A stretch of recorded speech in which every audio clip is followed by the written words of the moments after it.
Greetings and welcome to episode 234 of the Words About Games podcast, a weekly video game podcast for words about games. I like that number, 234. So I'm calling this a milestone episode and you can't stop me. I'm your host, Amy K. Alexander, joined this week by Mr. Dafford Moody. Hi. Hello, everybody. How are we all doing? It's a milestone episode. Milestone episode indeed. 234. 234. Sounds good. Sounds good. It does, though, doesn't it? Sounds very good. It's great. 234. The next time we'll be able to do this is 345. That's a long time in the future. Long way away in a galaxy far, far away. Let's not bring up Star Wars. It still hurts. Still hurts. Mandalorian's great, though, ladies and gentlemen. Check it out. Season 2, pretty badass. Next episode is looking out to be Jazz hands? I'm not gonna lie, if the Mandalorian man kicked the door in, kaboosh, on one of the episodes and just jazz hands on the other side, I'd watch it.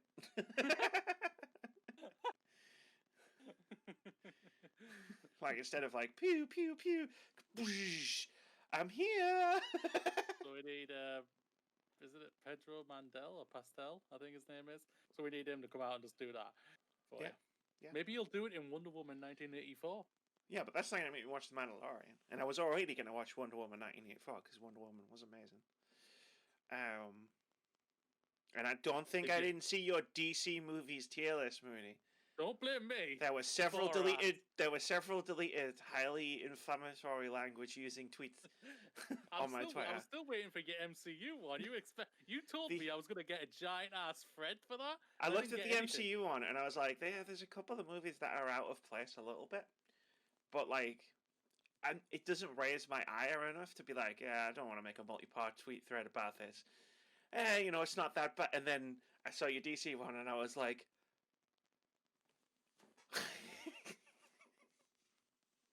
oh my god! Oh my god! How did that happen? So what's out of place for you? I know this is a video game podcast, but I have to ask this. I don't know if there's anything in the right place. Now I need to go and find it.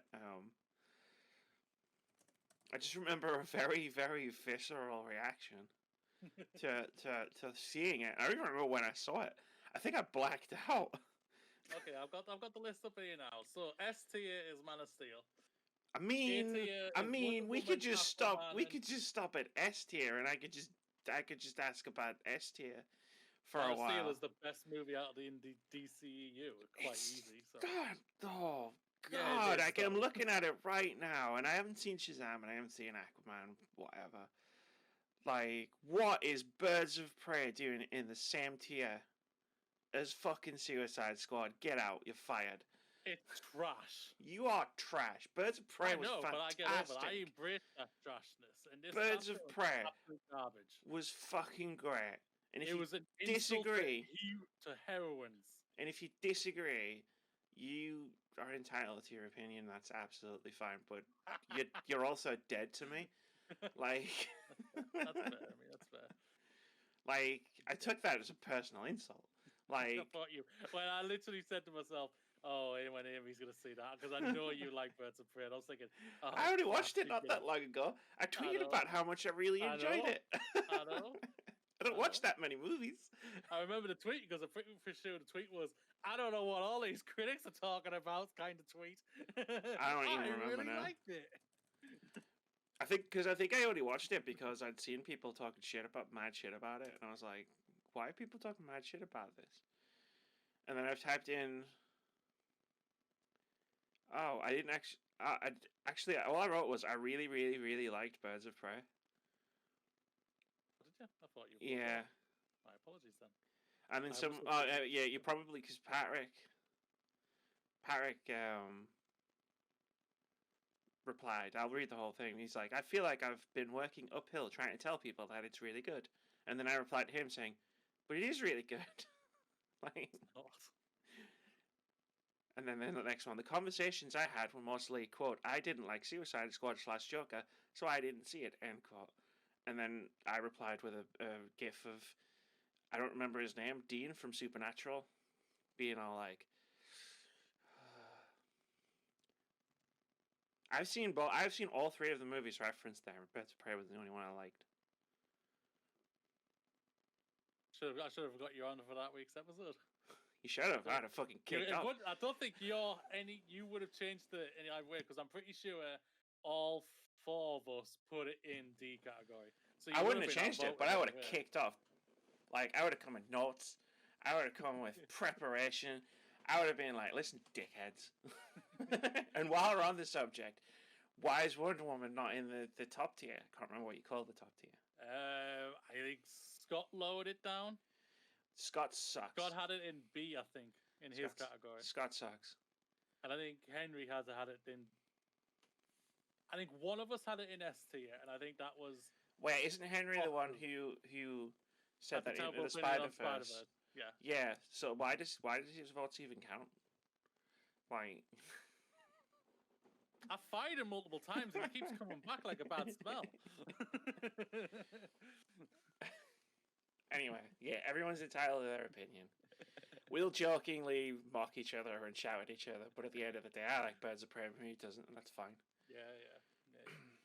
There are very few movies. I celebrate anybody who likes a movie all the time. I'm more disappointed that I didn't. That's the thing about it. It's like when I played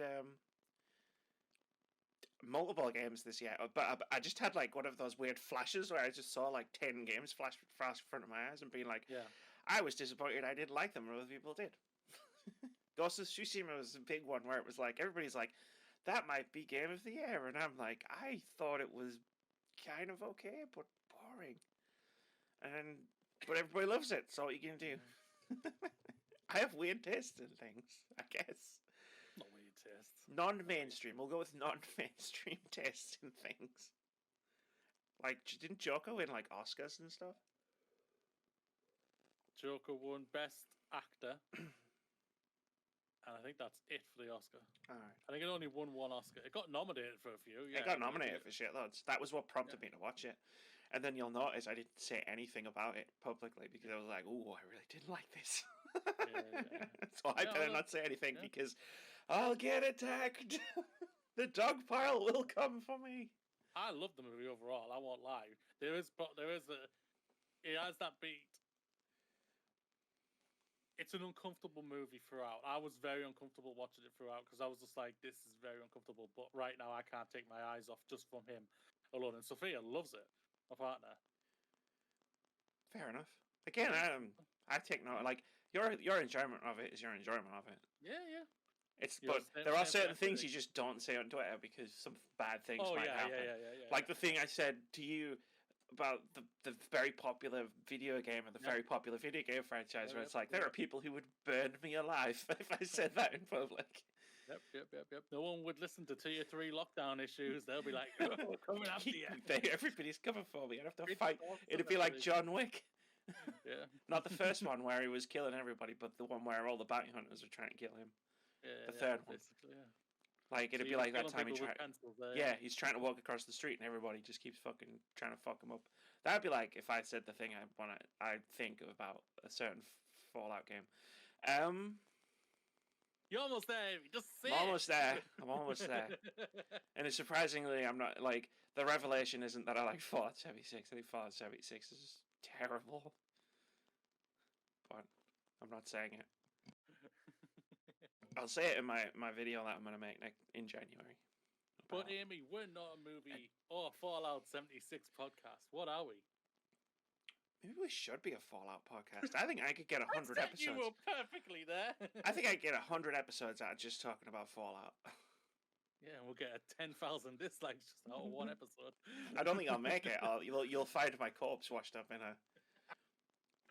a river in the Tyne River, like. I'll get questions, and it was like, who do you think would want to take out your friend? Well, and you just make like a supercut of all of the controversial gaming opinions I've ever had, and it's like a 30-minute long video, and it's like, I mean, it could be anybody. It could really be anybody. It could be anybody. It could be anyone from Ubisoft, sir. It could be anyone who's a fan of Fallout games, especially 76. Fallout fans, Cyberpunk fans, Assassin's Creed fans. Yeah. Any popular gaming franchise, have at it. If you find them, COD fans. I will take my cap off to you, officer. Really, you should be asking the question if you didn't do it. Yeah, But no, yeah, that you're was right. We're not here. one. We're not here to talk about all of. We should do a podcast about our controversial gaming opinions and just really set it off on. But we're not here to talk about that today. Maybe you were the most controversial. Probably. We're here to talk about news and stuff because this is the Words About Games podcast, where each week we discuss what's going on in gaming, the games industry, and gaming culture. In this week's episode, we're discussing how successful the PS5 launch has been, Sony's stark thoughts on releasing new IP, and more fallout from the Capcom leak. From the Capcom leak, I can't talk. From the Capcom leak, and more.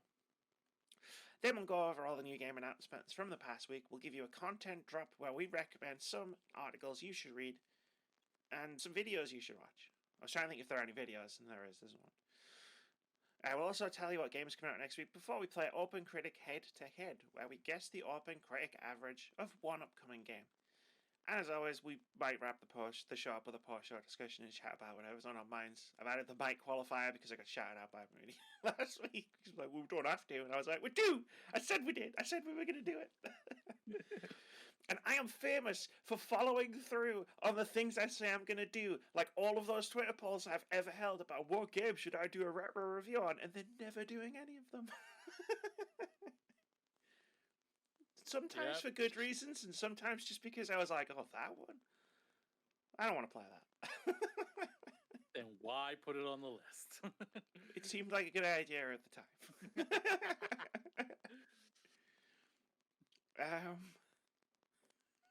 Let's start with the news.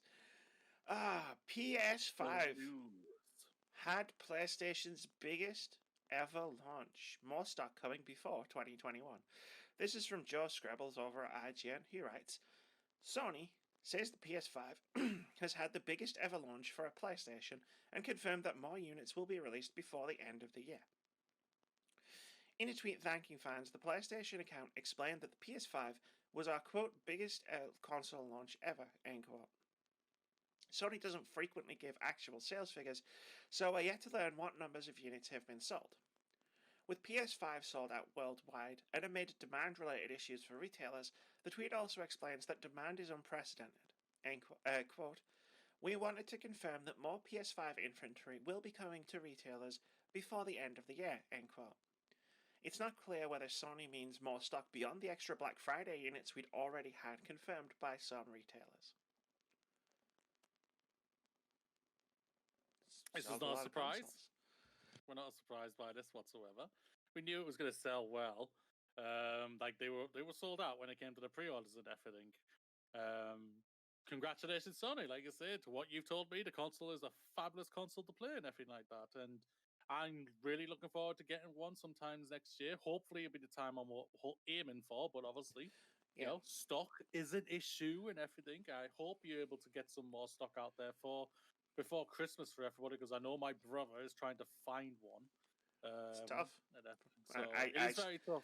I still follow like the gaming deals Twitter accounts and obviously like there's other like Twitter accounts that like continuously post when there's new PS5s available, and I feel like it's like it's up and then like it's gone. It's down.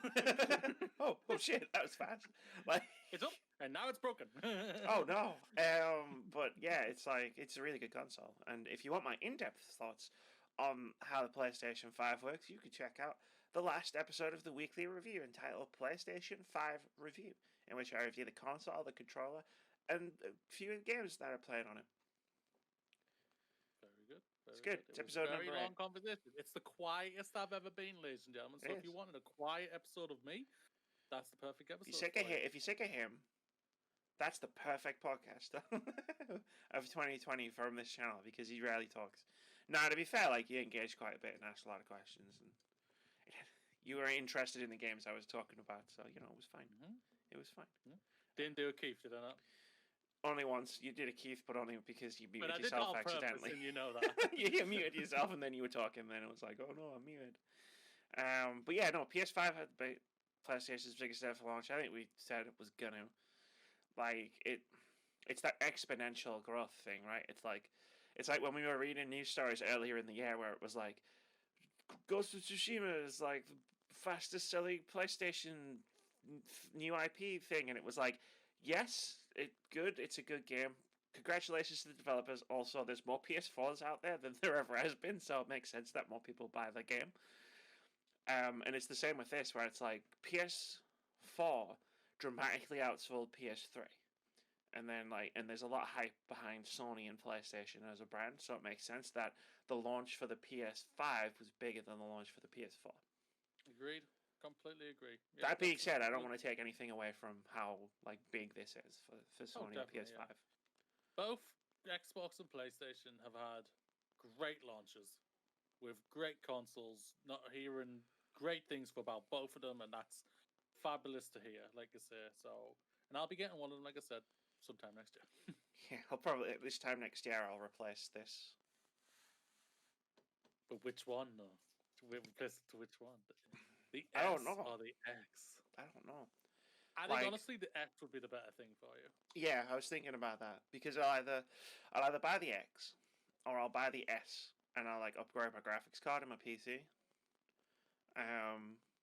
Because that's really old now and like I can't run high end AAA games on my PC anymore like terribly well. Like the brand new ones, I mean.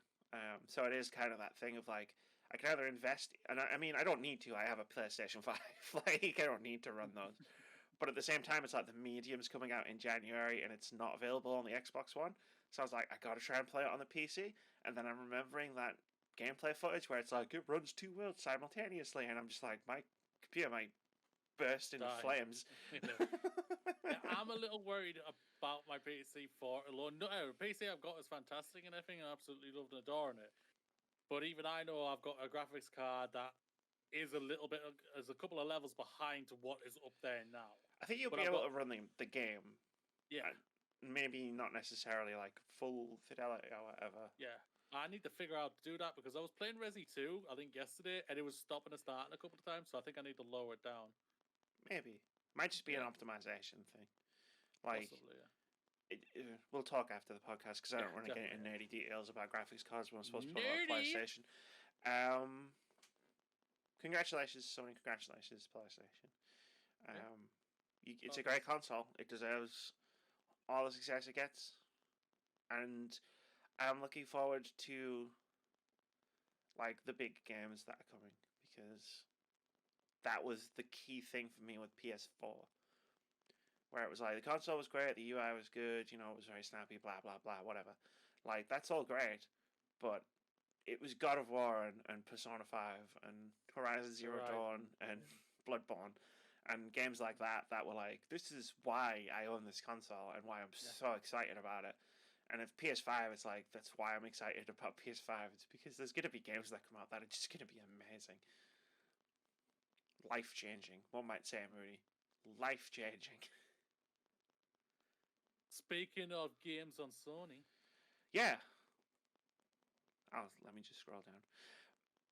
Bringing new IP to the market is, quote, very risky, says PlayStation boss. This is from Dom Pepiat over at VG247, who writes, I didn't know that I was going to cough there. I'm not. PlayStation boss Jim Ryan has revealed a few choice comments about the development of AAA games and the risk involved with launching new IP. In an interview with GQ, Sony Interactive Entertainment CEO Jim Ryan stated that releasing a new IP, that is, a title in a wholly new franchise, is a very risky move thanks to the massive costs associated with such a release. Quote, we've invested a lot organically over the course of the PS4 generation, more than people realise. We've added Insomniac games through acquisition. We're making great games now, and we certainly plan to continue making great games. The thing with those blockbuster games is that they need a box office release. They cost more than $100 million. I almost said $100. They cost more than $100 million to make these days. And in order to be able to do that and bring new IP to market, which is a very risky thing we did 4 times in the PS4 generation, We got to have a box office release. End quote. It's interesting to see Ryan note that we only saw 4 completely new IP from Sony and its worldwide studios launch over the whole PS4 generation, but with the likes of Ghost of Tsushima and Horizon Zero Dawn becoming iconic franchises for PlayStation, the company's investments and strategies have clearly led to the risk paying off. Quote, we have a management organization that sits over the individual studios, and one of the things that we look a lot at is the portfolio, and we look at is the new balance between new iterations of much-loved series such as God of War or Uncharted, and shaking things up with new IP such as Horizon Zero Dawn or Ghost of Tsushima. We think about this very deeply and very carefully. End quote. I mean, PlayStation's the one console manufacturer out of the 3. I don't know if this is going to be true with going forward with how integrated Game Pass is on Xbox. They're the one console manufacturer out of the 3 that I'd say was best positioned in the previous generation to make new IPs. Because, and again, I'm mostly speaking from a pre-Game Pass like ecosystem, but PlayStation fans buy the PlayStation exclusives in a way that Xbox, in a way that Xbox fans don't, and Nintendo will spin off its own franchises a lot. So like that's why you'll see like Mario Party and Mario Kart and Mario Tennis and Mario Golf, and maybe it's just Mario they spin off a lot. But like if they're gonna make a new type of game, they will usually use one of their own IP to do it. And like it's very rare for them to create a brand new IP. Captain Toad, that was a spin-off that wasn't about Mario, but but like Nintendo doesn't really do that kind of thing, and Xbox might start doing that kind of thing now that Game Pass is in. But it's like when they released games like Sunset Overdrive in the early days of the last generation, like no one fucking bought the damn thing, like because like for some reason Xbox fans didn't buy the exclusives and then wondered why they weren't getting as many exclusives as, and then looking across at PlayStation who were making games like Horizon Zero Dawn. But that's because not everybody, that's because PlayStation fans in large numbers bought those games. And that's what Jim Ryan's saying here. It's like they can justify like taking those risks despite like how bad it could go for them financially, because they tend to hit. Like if they market them to the PlayStation fans and they market like, you know what I mean, like, and then people buy Ghosts and people buy Horizon, and that allows them to then make more. No, you're not wrong. Like the Sony, let's just be frank and honest, but compared to Xbox, they have the best IPs out there, the exclusive IPs out there, and we know they do. That's something Microsoft needs to sort out, and hopefully they will. There's no doubt about that. The one thing I would say to Jim Ryan would be, he's not wrong to the part of like really creating new IPs, to the part of like it is a risk, because if they're if they're complete unknown, they can be a huge risk for everybody. That is true, no doubt about it. The thing for me, I would counteract it with that to Jim Ryan is your studios. If you saw Naughty Dog release a new IP, that's going to sell because of Naughty Dog's name alone.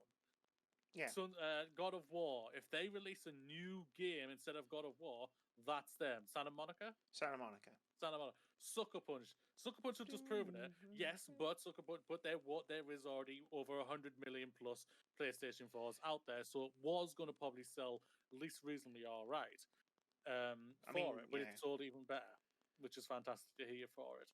Like the thing is, like Horizon Zero Dawn and Ghost of Tsushima had advantages in terms of their marketing because their games looked really like, and again, it's kudos to whoever cut the gameplay demos and the trailers together. Yeah. Those games looked amazing, so it was very easy to get hyped for them. But I get what he's saying, because when you're marketing the next Uncharted, all you really have to do is say it's another Uncharted, and that's it, right? Whereas if you're marketing a brand new IP, you have to take it one step back and explain what this thing is, because nobody knows. Yeah. That is true. I know that's taking the added thing for Horizon Zero Dawn. They went up against Zelda and the new Switch that came out that year. Yeah. That was a difficult thing for itself, and it still sold incredibly well. So hats off to them, to Gorilla for that. They did, like I say, Horizon was a fabulous game. Sorry, I'm wanna, not laughing at that. I'm flashing back to 2016, 2017 when we were looking at that period of time and remembering like, oh my god, like it's gonna be a bloodbath because Zelda's gonna be out, Horizon's gonna be out, Mass Effect Andromeda is gonna be out. Like it was in the same league. And now it's really funny in hindsight that we mentioned all three in the same breath. But go on, sorry, I didn't mean to interrupt. That's true. No. I'll throw it back to Tim Ryan on one thing.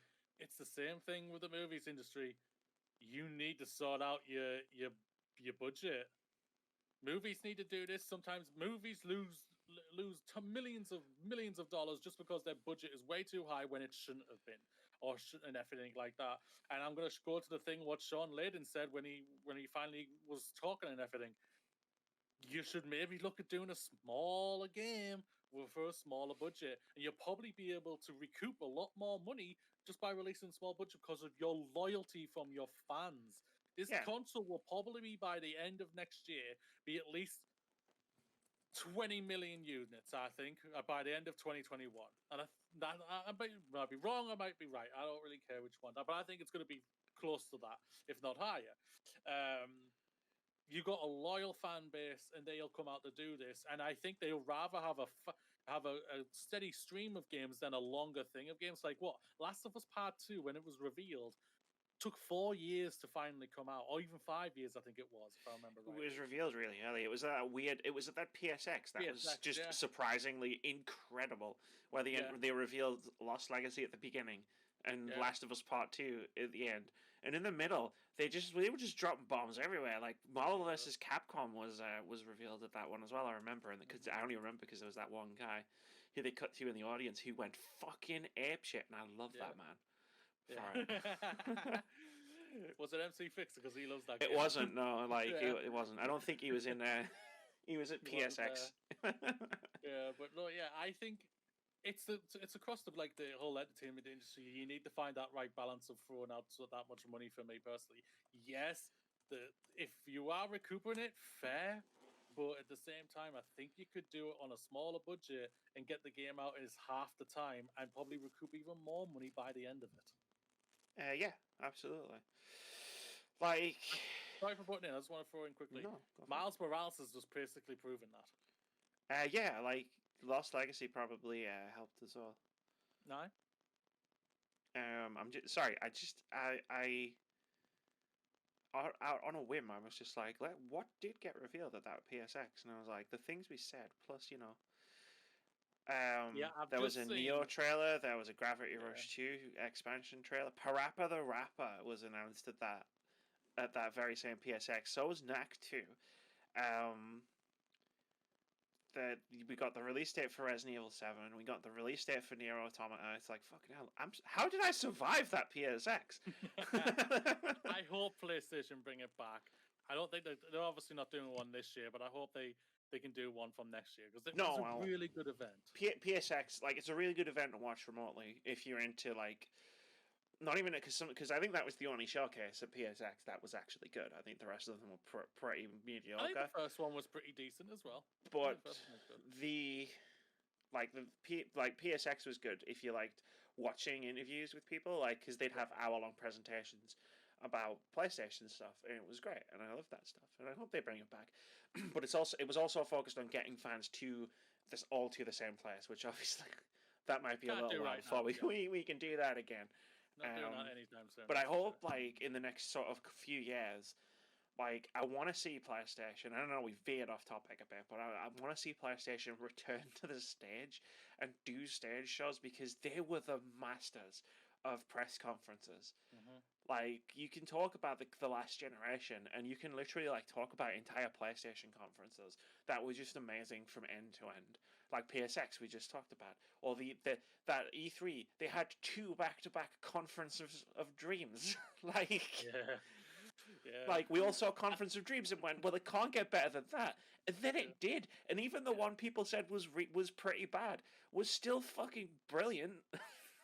Like where it was like, it was The Last of Us, and then they had the trailer with the kiss, and then you got to see the kiss afterwards, how they filmed it and stuff, and they were talking about how they were getting the cameras tangled up and stuff, and I was like, cool. And then you saw Ghost of Tsushima, and Resident Evil 2 was revealed, and Control was revealed for the first time, and people were saying that was bad. Neo 2 was revealed at that exact same press conference. And I really badly want them to come back to that, because State of Play just does not have the same energy. Yeah, we all know that they were. I think they were going to do a proper conference type thing. They just weren't going to do it around E3. They want to do it when they want to do it and everything. So hopefully, when things start to calm down, I think world starts slowly getting back together. Whenever that is going to be, who bloody knows, ladies and gentlemen. But hopefully, like, we're getting there. We're gonna get there eventually. Which is when we just don't have that time frame. Yeah, sorry to tangent. Sorry to tangent. And speaking of Resident Evil, ladies and gentlemen. Speaking of time frames, massive Capcom leaks reveal Dragon's Dogma 2, Street Fighter 6, and potentially more. This is from Matt Kim over at IGN, who writes, the fallout from a massive data breach at Capcom continues as more games in development leak online. A purported screenshot from the leaks shows a Capcom development schedule for the next 4 years, and IGN believes at least portions of that list to be legitimate, including listings for Dragon's Dogma 2 and Street Fighter 6. Earlier this week, Capcom confirmed it was the victim of a customized ransomware attack that led to unauthorized access to its network. Capcom says corporate employee and customer information may have been compromised by the attack. Excuse me one second. Excuse me. Subsequently, materials from those leaks have been released onto the internet. While unable to verify them all, sources close to Capcom have told IGN that many are genuine. As more information from the leaked data packages continues to trickle out, Capcom's alleged game development plans for the next 4 years appear to have made their way online. The schedule includes a mix of sequels and remakes, while others are only listed under their code names. Here is a list of the biggest names listed in the purported schedule. This is going to be weird to read, but bear with me. Resident Evil Outrage Q4 financial year 21, which is probably Village, right? Resident Evil 4, Resident Evil Q4 financial year 21 is the first quarter of next year. Yeah. Dragon's Dogma 2 Q2 financial year 22, so that's a year later. So that's January to March 2022.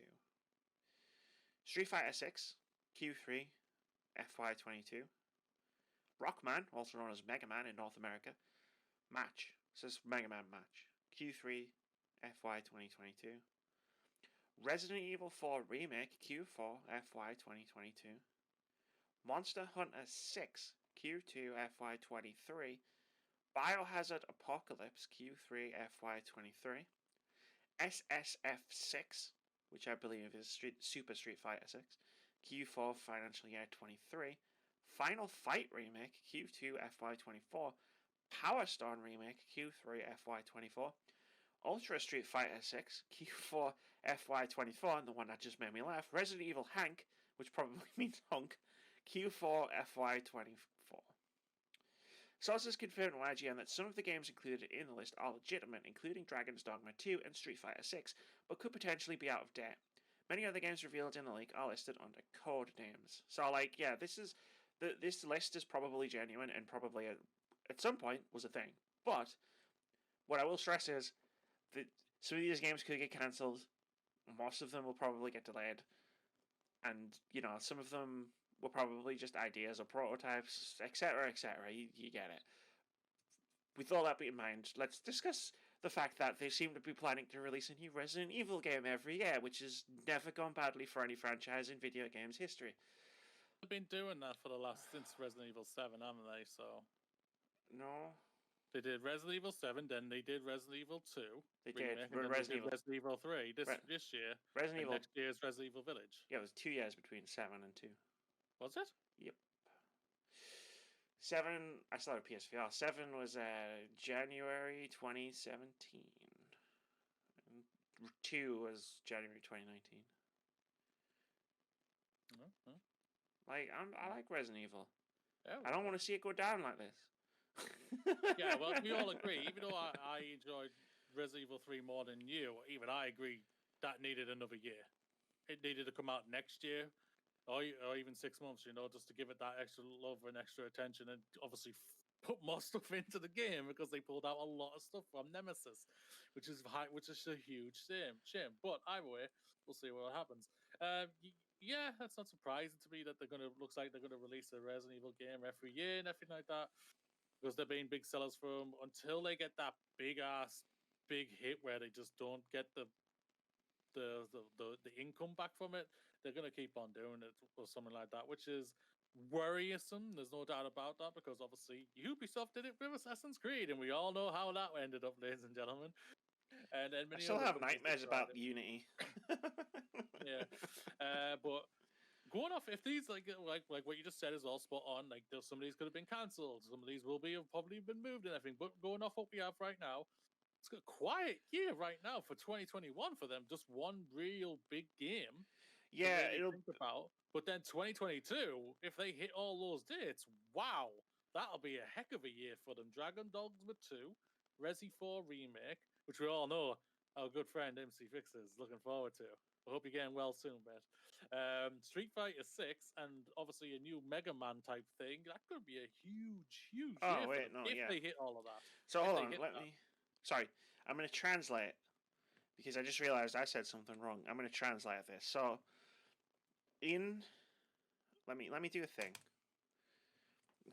on the document, which I probably should have done in the first instance.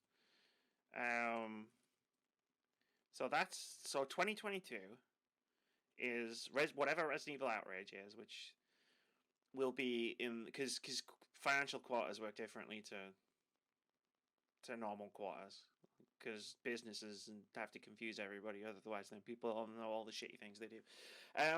So Q4 FY21 will be January to March 2022. That's why lots of games come out in the first 3 months, so they can put them out in the end of the financial year. So in 2022, you could potentially have a new Resident Evil, whatever it is, we don't know. Dragon's Dogma 2, Street Fighter 6, and Mega Man. Dragon's Dogma 2 strikes me as very interesting being on that list, because I never thought they would ever go back. But then I suppose they did do the anime. But haven't they re-released? Yeah, they've just done an anime, and they've re-released the old version of it multiple times, haven't they? So, and it's got a huge following still to this day that I know of. So It's definitely a cult classic. I'll go ahead. Yeah, I'm more surprised it hasn't had a sequel earlier. So I guess yeah, there was a remaster. Yeah. Dragon's Dogma and Dark Arisen. So that's obviously sold well enough, and Netflix has probably told them, "Yo, we got a lot of numbers from that Dragon's Dogma thing." Yeah, well, Netflix gets a lot of numbers from everything it makes. Oh, but they also probably said, "Yo, how much money do you want us to do an anime for Dragon's Dogma?" I went, here's the number. Yeah, I should watch that. Dragon's Dogma was the game I didn't really get too much into, because I remember playing it, and you had your party members, and I think they called them pawns. And I remember this was a thing everybody was talking about at the time it came out, because they would not shut the fuck up. When you were like doing anything in the game, it was just like they were constantly talking, and it drove me mad. In the game, I didn't really get along with the game. Like, Street Fighter 6 and Mega Man are gimmies, I guess. Obviously, a Monster Hunter game, a new game, was going to come eventually. So then, I think I've broken this down correctly. Yeah, so 2023, Resident Evil 4 Remake will be at the start of the year, which makes sense, because it seems like they're pitching their tent in sort of the first part of a year for a Resident Evil game. So it's interesting that that's not the next one after.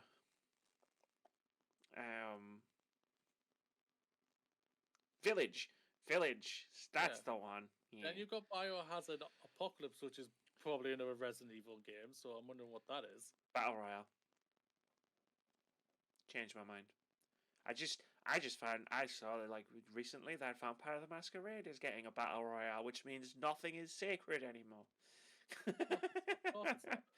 Biohazard Apocalypse. You know what it sounds like it could be? Like, in all seriousness, not just going, it's a Battle Royale. What if Biohazard Apocalypse is a remake or a brand new entry in the Outbreak series? Because the title would fit people stuck in Raccoon City trying to survive and escape. Possibly. Possibly. And it's the fact that it's coming out the same year as Resident Evil 4 Remake on the plan suggests it's a very different type of game and maybe even a very different scale. But clearly, the biggest heartbreaker here, ladies and gentlemen, is obviously right now. No Dino Crisis Remake? Like, seriously? Seriously, Capcom? Come on. You know what? You speak your piece. I'm not going to rub salt in the wound. Oh, no, I don't need to. I'm just like, seriously? Seriously? Like, come on. We know, I honestly truly believe that game, if they did it in the RE2 engine, would sell like bonkers. Monster Hunter 6, though. Yeah, that's good. That's not surprising. It's going to hit crazy. We know that. Yeah, World was like huge. Was a huge deal for Monster Hunter. That was its breakthrough moment where it wasn't just a niche cult game, and then now Monster Hunter is a thing people know about. It's not mainstream, but it's that level between mainstream and really niche. Mm-hmm. How many do you?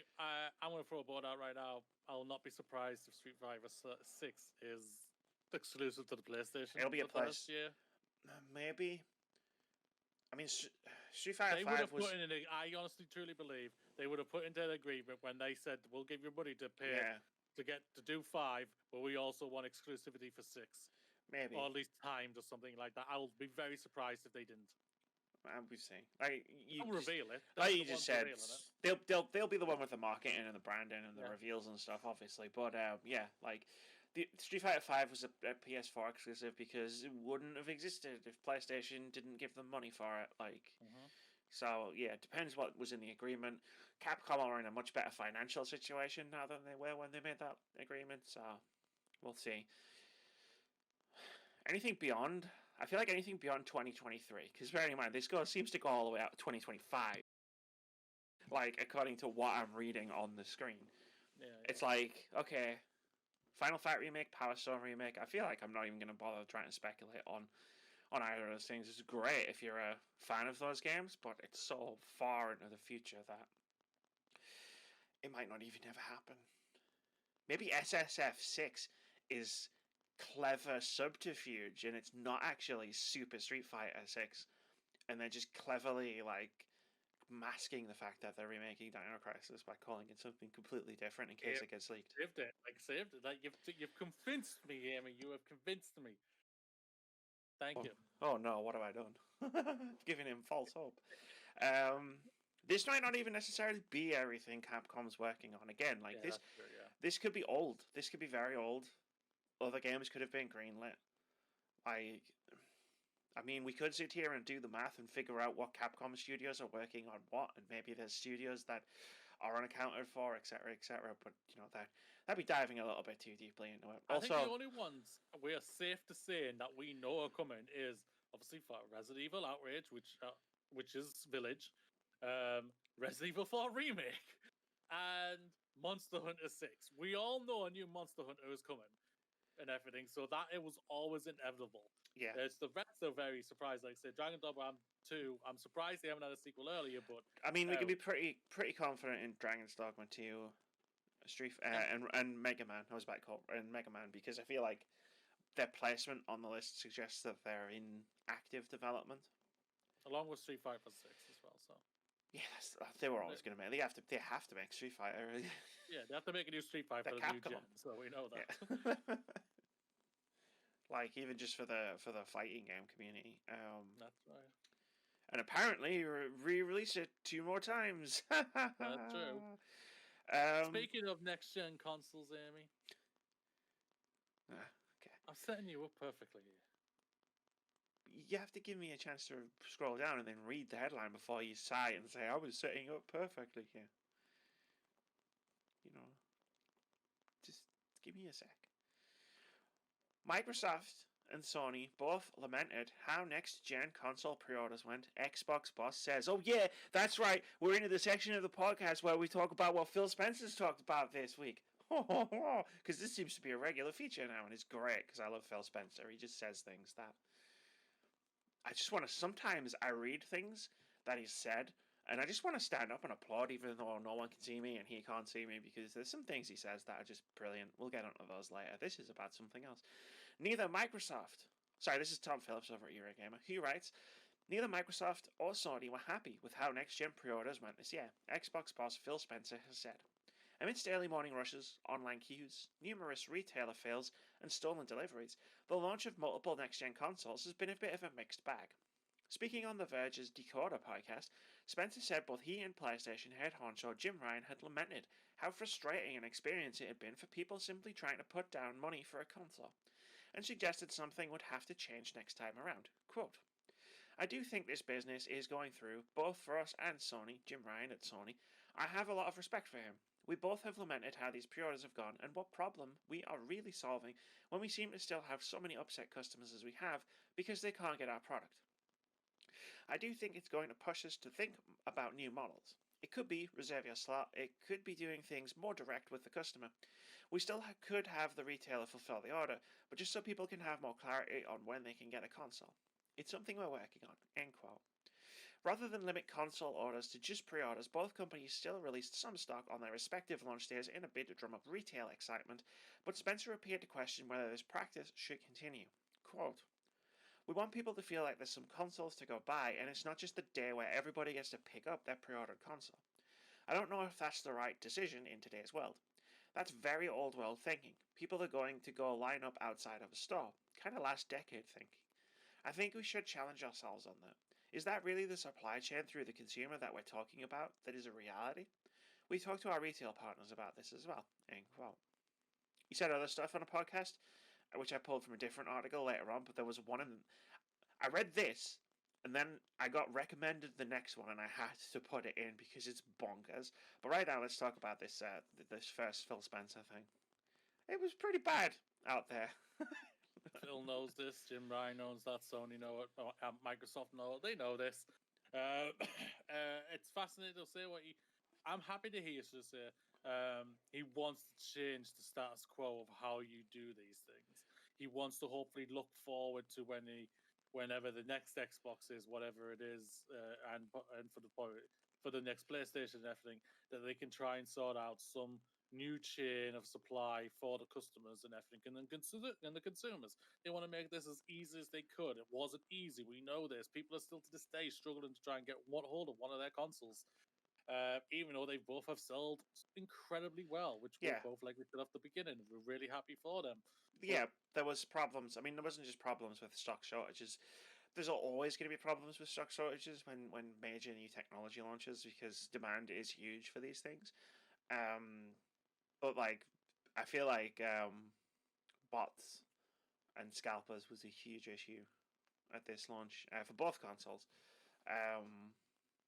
And that sucks major bot because I want people to have to get the PlayStation pre-orders and the Xbox pre-orders who want them, not who want them to sell them.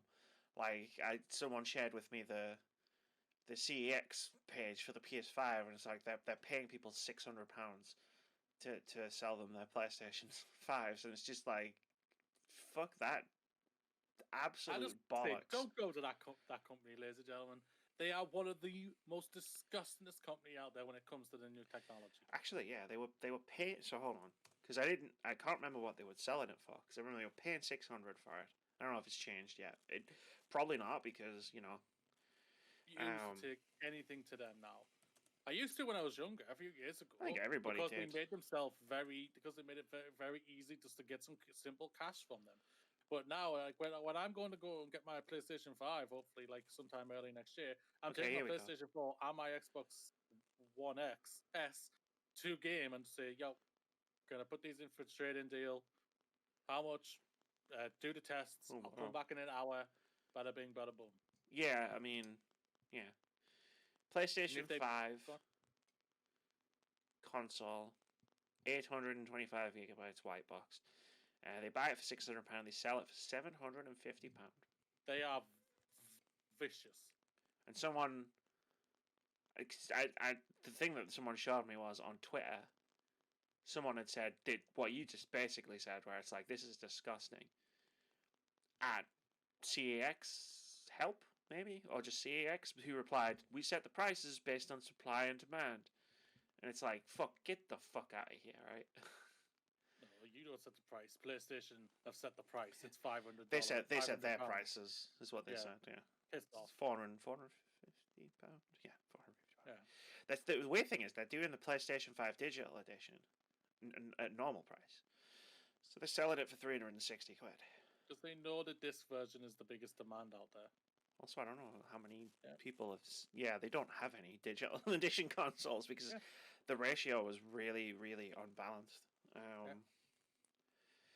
So like, it's just, it sucks. And then like but then you go on eBay and there's people who like posting pictures of their like the fucking storage units they've rented full of PlayStations that they've like bought like 30 PS5s. And they're gonna make fucking shitloads of money because people are gonna be desperate enough to buy them, and it's just like feels right. Like we need to figure this out in some way. You know what I mean? Like this needs to be figured out so that this doesn't happen. Yeah, definitely.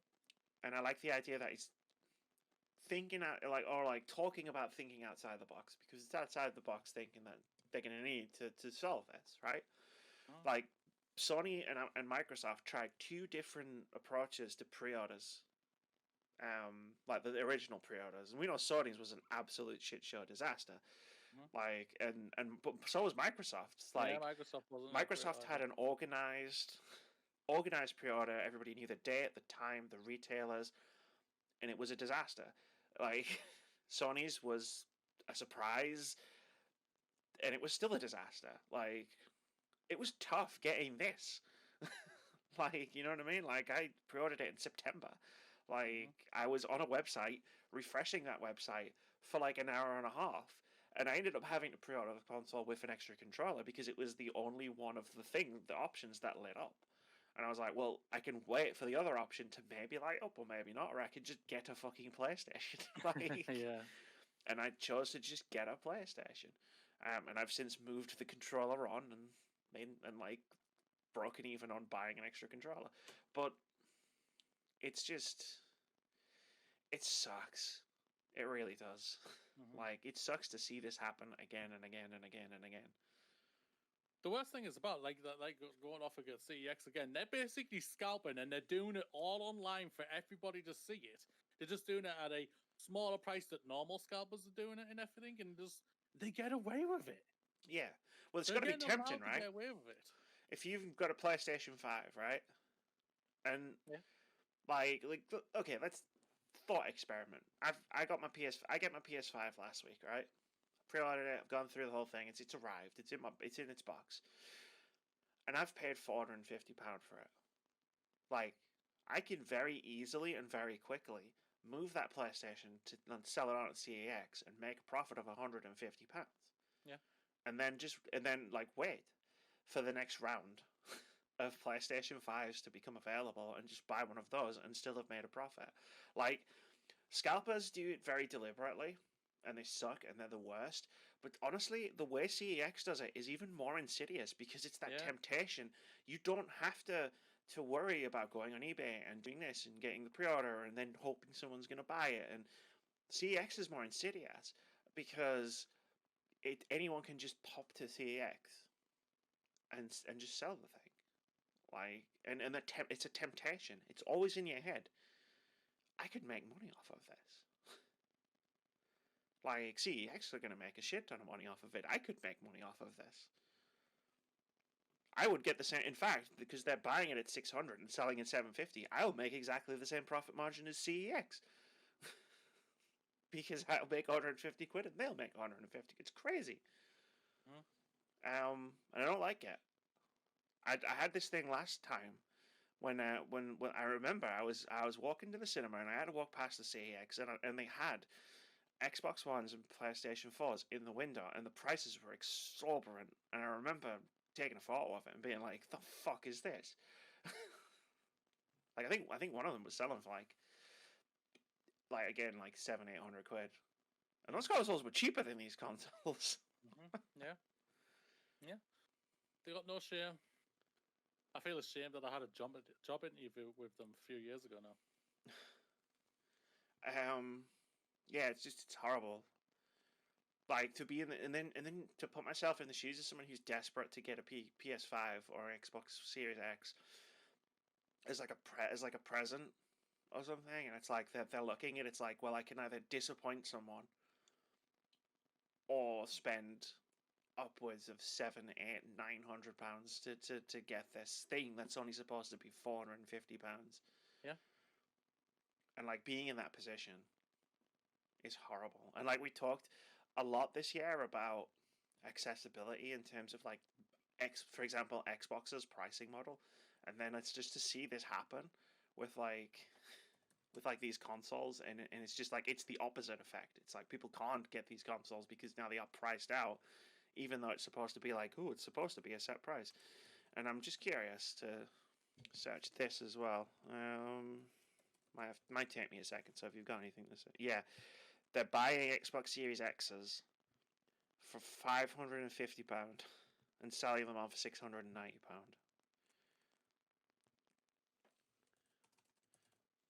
I just suddenly dawned on me that I hadn't looked to see if they were doing the same thing. I'm just going to be frank with Xbox. Like they're just not a good company, and just like, ladies and gentlemen, just don't go to them. Don't give them your money. If you want a secondhand game, go to Game. Game will have secondhand games. Just go to them. Go to eBay. Go to eBay's eBay. eBay's a great Don't, company. Don't go to CEX. They do not deserve your money at all. I mean, when I say that, I mean don't go and buy a PlayStation from eBay, because I'm now scrolling through it. Yeah, don't do that. The cheapest one I can see is £590. Most as soon of as them. anyone puts the price as high as what a normal console price is, of what they are, then they just go, nah, I'm done. No, thanks, mate. I'll happily wait. I have no problem waiting. Yeah, it's like that. There's ones on there for 6, 7, 8, 9, 1,397. Disgusting. And 29 people are actually watching that listing. Disgusting. Yeah. Fucking screw it. At this point, I would suggest you just do what Moody's doing and just don't bother. Just wait. It might mean it might mean some disappointment at Christmas, but come like January, February, March time, when you can get one for the correct price, you won't remember the disappointment. Like, you know what I mean? Yeah. Anyway, let's move on, because when they get a second-hand console, they'll either price it at the same price as what the retail one is, or be a little bit lower. They don't go over. Yeah.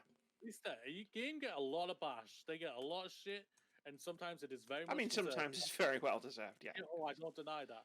But at least respectful enough to not overprice the console, knowing that people are going to be wanting this and everything. Knowing this, right now, someone's going to text us, the game I have it at like $600, a pre-owned one.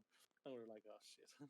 I don't think you can buy it right now, because I don't think it's an option for it. Yeah, out of stock. You just can't buy it. Like, yeah. So, but if they do as well, screw you as well, game. Anyone that's like overcharging for PlayStation consoles, Game have a Xbox relationship consoles, with Sony and Microsoft. That's the thing about it. CEX don't. Yeah. And if Microsoft and Sony knew about them, which they probably will, they'll probably be trying something, but they obviously can't do much about it right now. So hopefully what Phil Spencer's saying, they can figure out new options for whenever the next consoles are coming, like the Slims, which will probably be coming, I would say, within a year to 2 years, 3 max. PS5 Pro, right? PS5 Pro. They said they're not doing that, but when sure, we okay. All right, no worries. We'll get a Slim by within 2 years, I would say, for the PlayStation 5. I mean, that might make it a normal sized console. Just like I'll take it back to normal size. Yeah, that'll just be the same. That'll just be a normal fucking console. Like, Jesus. Do we want to do this next one? Because I feel like the tone of it is very different. I don't know. Do you want to? I don't think we need it. Nah, we were going to do a thing about Amazon, because there's a whole thing where like a bunch of Amazon's got shitty customer service, and they've lost a bunch of PlayStations and had them stolen by people, and it was weird and interesting, and I was kind of going to laugh a bit, but while also empathizing with the pain of people who've had their PlayStations essentially stolen. But after the discussion, what we've But it's like we just had this discussion, and it's like I don't think that would be appropriate. So instead, we're just going to keep talking about Phil Spencer. Xbox experimenting with how to pay studios for Game Pass, quote, because we don't think we have it figured out yet, end quote. This is from James Batchelor over at GamesIndustry.biz, who writes, Xbox boss Phil Spencer has given a rare insight into how the business model of Xbox Game Pass works for developers. In an interview with The Verge, the exec said the subscription service originally paid studios based on the usage of their game, but deals have now varied to the point where they're all over the place. Quote, that sounds unmanaged, but it's really based on the developer's needs. A small to mid-sized developer might be starting a game and say, hey, we're willing to put this in Game Pass on our launch day if you guys will give us X dollars now. We'll create a floor for them in terms of the success of their game. They know they're going to get this return, end quote. Spencer noted that in some cases, Microsoft pays for the full production cost of a game's development, but still allows developers to generate more revenue by taking their title to retail, even for other platforms, including PlayStation, Steam, and Nintendo Switch. Quote, from then, they've protected themselves from any downside risk. The game is going to get made. Then they have all the retail upside. We have the opportunity for day and date. That will be a flat fee payment to a developer. Others want agreements more based on usage and monetization, and whether it's a store monetization that gets created through transactions or usage. We're open to experimenting with many different partners. My brain translated that into something very different. I'm sorry. I'm sorry. I've been on Twitter too much. Someone needs to take my phone away from me. But good on Phil for being so open. We've lost the loser, Dylan. We've lost her. Because we don't think we have it figured out. We've all been there, Phil. When we started, we had a model that was all based on usage. Most of the partners said, yeah, we understand that, but we don't believe it, so just give us the money up front, end quote. Spencer added that he hopes to eventually settle on a hybrid model that's based on both usage and upfront payments. He reiterated that Game Pass has enabled titles to be developed that wouldn't have been greenlit historically, and even suggested boosting more established companies like Electronic Arts by including EA Play. That, quote, that was us working with our partners at EA to say, it's not about a per title thing, let's actually bring the channel that you guys want to go drive and grow value in, called EA Play. Let's bring that to Game Pass on console and PC, so you see growth in people's attachment to your service through the distribution power of Game Pass. That's real strength for them. Actually, for a content partner like EA or someone else, it helps them create the kind of moat around their content that says, no, this EA Play thing has value. We love that. End quote. Spencer also commented on the heated rivalry between some Xbox and PlayStation fans, which always flares up around the launch of new consoles. The Verge referred to instances in the past where a PlayStation fan is queued up for a new Xbox on day one, only to run it over with their car or smash it with a hammer, sometimes in front of the queue of Xbox fans. Quote, I love the industry I'm in. This is the job I have. But that's tribalism in the industry. If there was anything that would ever drive me out of the industry, it's actually that, what you're talking about. This is Phil Spencer still. When a team releases something into the market for the world to tear it apart on the internet, it's just such a brave thing for a team to do. I'm never going to vote against any creative team or any product team to do poorly because I have a competitive product. It's not in me. I don't actually think it helps us in the long run in the industry. End quote. He added that in the console space especially, the core of the core fans on both sides have taken it to a destructive level. Quote, I really want that to fail so the thing that I bought succeeds. I just really despise it. I don't think we have to see others fail in order for us to achieve the goals. We're in the entertainment business. The biggest competitor we have is apathy over the products and services and games that we build. We see that today. Everybody is doing well in the industry right now for the most part with stay at home and the surge.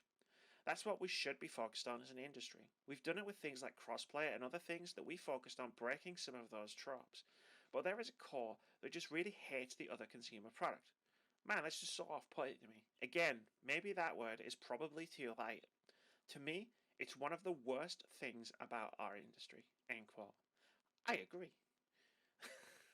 On that last point, I wanted to stand up and just kiss the man. It's not wrong. Yeah, it's not wrong. But sadly, this is not just in gaming industry. This is in all entertainment. Oh, it is. It absolutely is. It's disgusting. It's vile. DC versus Marvel, you know, like... Yeah, you can not enjoy a product that is perfectly fine, but going out and just like buying one just to smash in front of people, Yeah, right. threatening people just because they enjoyed something you didn't, calling people worse than crap just because you didn't enjoy something, or they just because they're on a product that you want to see fail. So in general, just seeing something want to fail is a Yeah, disgusting thing in general, especially as like I'm like, but the thing is, the tables would be turned if it would be your product in whatever type of product industry out there is. You would not want that product to bloody fail. You'd be reaching for the stars for hoping it would fail. But you are people are such hypocrites, like we've said multiple times. The entire planet is hypocrites that they'll then they'll look back. Oh shit! I wanted this thing to fail years ago, but now I got a product I really want to fail, that I own, that I must serve, and everything. It's just like the fanboyism from in everything is disgusting and vile, and Phil Spencer is not wrong there. Going back to the thing of what the main topic, sorry, the can we main thing just was. I Go on, want to hold on this just so we can talk about this, and then we'll talk about Game Pass separately. go So on. we're not mixing it up a bit. Because yeah, I have things to say about that. One, Phil Spencer's a fucking hero. We've turned um, Xbox around like crazy. like not all heroes wear capes. Some of them wear sports jackets over gaming t-shirts, apparently. But like, yeah, we talk about it's something we've talked about every now and again on this podcast. It doesn't come up a lot in sort of news and stuff because I think we try to not look at it too much when console fanboys go to war with each other. But Yeah, unfortunately, it's difficult to ignore at this time of year, or like not this time of year, but just when two new consoles come out in the same week. But I've always, it's like people support these console manufacturers like their sports teams, and yeah, I've never understood it. Like, I mean, I understand sports and stuff. Like, I'm a fan of the Vancouver Canucks. I wish nothing but the worst for the Boston Bruins. I'm not over 2011. I'll never be over 2011. But that's sports. Like that's what sports is, right? You like your team and you want to see them succeed, and the only way they can do that is if all of the other teams fail. This is a different. This is the entertainment industry, like Phil says. This is different. If everybody can succeed, it doesn't we like all win. hurt. It doesn't hurt any of the other console manufacturers. Like, cool. If you're really into PlayStation and you love it more than anything, and you love the games, and you love the studios, and you love the console and the experience and everything about it, and you don't like Xbox, cool. Draw the line there because you start getting into you start just getting into really sad territories if you start wishing ill on Xbox and on people who like Xbox. Like, it's just really sad. It's really sad. Um, to just see it, like all the comments, like someone like there's someone who follows the Fall Guys Twitter account just so they can tweet dead game at them, like when they post stuff, and it's just like, why? What are you gaining from this? It is, Like, yeah. go It's about like your day and do anything. something else. Yeah, it's like you wake up one day and say, "Yeah, have I done have I threatened someone today on Twitter or called someone's game Yeah. terrible? Oh, I need to do that. I haven't done my ritual of stupidness and inadequacy. Well, I haven't Uh, called enough games trash today. Like, yeah, get a life. uh Get a hobby. Knit. Go for walks. Do something with your life that isn't fucking this garbage. And just leave people alone. let's be frank here. Over the top fanboys, they're basically immature bullies. They try to be as hard as they can, but really aren't, and because they know they've got they can hide behind the Twitters and everything. Pathetic, man. It's Pathetic. like, yeah, it's like I'm a game critic. And like part of that job is sometimes to say that a game is bad. I have never in my life called a game trash. Ever. Because it's still a thing people have created. And you know what? Like, we've Sony's had a tumultuous year and 2, 3, whatever, like in terms of communications, and we've criticized them many times over the past couple of years. still got a PlayStation, still playing Miles Morales, Sackboy, Astro, still looking forward to playing all. It's just like something has to be fundamentally broken inside someone to be a console fanboy, or just a fanboy in general. Not to be a fan of something or a passionate fan of something. That's great. If someone's passionate about something, that's fantastic, and I love to see it. But when that passion turns to attacking other people or other products, like that's just it's just sad. Oh, it's sad. It's just sad. Like, and you need to look yourself in the mirror. It makes me feel bad for people. Like they don't deserve it, but it just makes me feel bad for a person whose life is this, or at least a portion of their life is that. Because while they're doing that, I'm happily watching Star Trek Discovery or playing a cool video game, or playing card, which is okay, I guess. But let's talk about Game Pass as well. You had something you wanted to say before I wanted to get that out of my system. You cut me off at the best time. I agree. We should have finished this part off before jumping in here on. Phil, I like what he's saying when it's like he's trying to find that right balance to be able to pay the companies whose games they're going to put on Game Pass and everything. And hopefully, like you say, it sounds like he may have found something. What's that right little balance to give companies enough that little stuff that they got the little money that they need and everything, just to cover it, everything, and to monetize it properly for the Game Pass. And it was always going to be this type of thing for them. We know this. Like I say, they know this for the longest time. Game Pass is a long-term project for them. They're not going to really make a lot of money for this for quite a few more years, unless they hit numbers, what's Disney Plus numbers, which are like around 75 million subscribers. I think which they will hit eventually. They will. Which is I think what you'll see is the seeds have been planted right now, and definitely. And there's the hardcore of people who are in it, like from the word go, from conception, because we saw what it could be, and it's got enough stuff in there. There's got enough great stuff in there to tide us over and make it feel like me personally, make it feel like I'm getting my money's worth. I'm playing a game I never would have played otherwise, like right now, because it's on Game Pass and I can. But like when it's really going to pop off, and I think when it's really going to start making money for Xbox is in sort of like say 2, 3, 4 years, when games like Fable and Avowed and Halo Infinite and whatever the next Gears game is, and the Initiatives game and Forza games, when their studios start outputting games, and all the Bethesda studios, I forgot about them. Like, you've got all the Bethesda studios as well.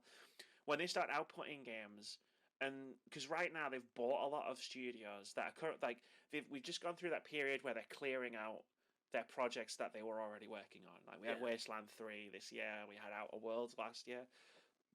Deathloop is going to be a PS5 exclusive. Of course, is going to be a PS5 exclusive, timed for a while anyway. Excuse me. And what you'll see is in the next few years, like, we've got some announcements already. Like, say, we know Avowed, Fable. Once everything is settled with all of these studios and it's aligned, and they can start looking at a release schedule and saying, cool, this period is where this game is going to go. This period is where this big game is going to go. Like, here's where Fable's going to go. And then after Fable, Wolfenstein 3 could go here, and then Avowed can go here, and then Forza can go here, and then Evil Within 3, you know what I mean? And like so on and so on and so on. And that's when you'll start seeing it, because people will realise that instead of spending £70, £60, whatever it is, on brand new release games, like every time, they could just spend the monthly cost of Game Pass and have guaranteed access to all of these games that are coming out on Game Pass day and date on release. And that's when you'll see it pop off. But it won't be for a few years yet. Yeah. Like I say, no, I'm going to write this question down. I'm going to do it for our thingy. Okay. The other thing as well about this, the way they pay developers, is good. It's really good. Like, different development studios are going to be different sizes, and they're going to have different needs. And a one-size-fits-all of the way that they pay for for games to go into Game Pass is fundamentally flawed. And the fact that Phil's talking about they've experimented, they've done different things, they've listened to what each developer needs and met that. And that's fantastic. And that's the way Game Pass needs to go moving forward. Like, they just need to meet the needs of the developers of the games that they want in Game Pass. Agreed. And they've got EA fucking Play. Like, they didn't, like, we laughed at the rumor a few years ago that Microsoft might buy EA. And, you know, we said, yeah, it's possible. It's not going to happen. It's hilarious. Let's laugh at it for a bit. But they've done the next best thing, because now all of their games are going to, like, that go into EA Play, are eventually going to come to Game Pass. Like, Star Wars Jedi Fallen Order just came out in Game Pass, as well as EA Play. Like, I got a freaking notification, and I did think about reinstalling it and playing it because I really liked it. And that's crazy. Like not their new releases aren't going to go in there straight away. But you know what you're going to get? You're going to get all those 10-hour game trials that they do, because they're part of EA Play, and they're not part of Game Pass. And that's going to sell more EA games. And that's going to sell them on Xbox. And everybody wins. That is true. In that regard. And it's crazy, and it's great. And they've come as close as they could to actually buying EA. And I just remembered about that crazy rumor and how it's sort of half come true now. Yeah, they bought a AAA developer. And then they just went out and bought fucking Bethesda. Like, they just went and did it anyway, but with a different company. And it's like, oh, Jesus. Yeah, that is true. Ain't fucking around. Speaking of a big game developer, Amy. Yeah, speaking of a big game developer that was fucking around a little bit. It's Square Enix confirms Avengers missed expectations. This is from Brendan Sinclair over at GamesIndustry.biz, one of my favourite websites. He writes, "Oh, fabulous. It's fabulous. It wasn't difficult to guess that Marvel's Avengers didn't live up to Square Enix's expectations by looking at its first half financial report, but the company has confirmed it. The publisher released an English translation of its financial results briefing with Square... Excuse me. Sorry, I've got a bit of a tickly throat. The publisher today released an English translation of its financial results briefing with Square Enix president Yosuke Matsuda. There's no arm there. For audio listeners, I just almost threw myself off the side of my chair because I moved my arm. Addressing the game's performance. Quote, the HD game subsegment posted an operating loss as initial sales of Marvel's Avengers were lower than we had expected, unable to completely offset the amortization of the game's development costs. End quote. Matsuda held out hope to turn things around for the game, saying Square Enix is looking, quote, to make up for the slow initial sales by offering ample additional content, end quote, in the second half of the company's fiscal year, which ends March 31st, 2021. So, I mean, I guess confirmed we can read. Yeah, like I said, we already just talked about this, 2 months ago? It's like, we figured it out by reading the numbers. Yeah, we all knew this.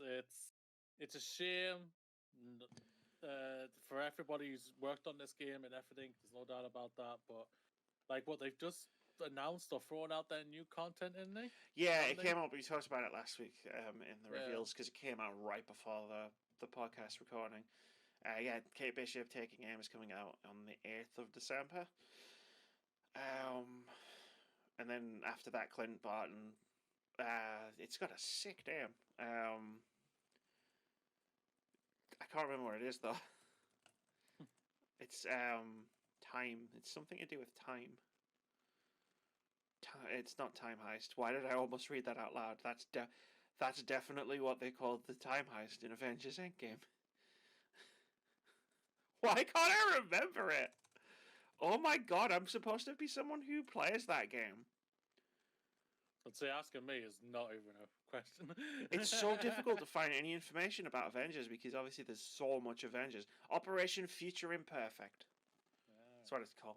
And hopefully that comes out early January. They need to, like, when we talked about the initial thing of how it lost a lot of $30 odd million. Like, they need the steady stream of content. They chose to make Avengers a live service game when it could have just been a really amazing Kamala Khan single player game. And instead they chose to make it a live service game, and unfortunately with that comes the need to have a steady stream of content. So many games have fucked that part up, and Avengers has also fucked that part up, unfortunately. Yep. And partially, I feel sorry for them. Coronavirus is a thing. It's partially, I imagine, out of their hands. But at the same time, it's like you sat down at the table and you knew what the odds were, and you know what I mean. You don't like to use a card game metaphor, but it's like you knew what you were getting into, and that's just the cost of doing business. Yeah, that is true. It's a shame. We all know if they pushed this to next year, this game could have been one of the best games next year. Oh yeah, definitely. If it worked, if they didn't have to push out, if you didn't have to push out updates that fixed 1,000 bugs, like again, that was a thing that actually happened. There was 1,000 bugs still in the bloody game. And then it wasn't even fixed properly. And if it was a PS5, if it launched on PS5 and Xbox Series X and PS4 and Xbox One and PC, obviously, yeah, cool, whatever. Don't care about PC. It could have been a lot better.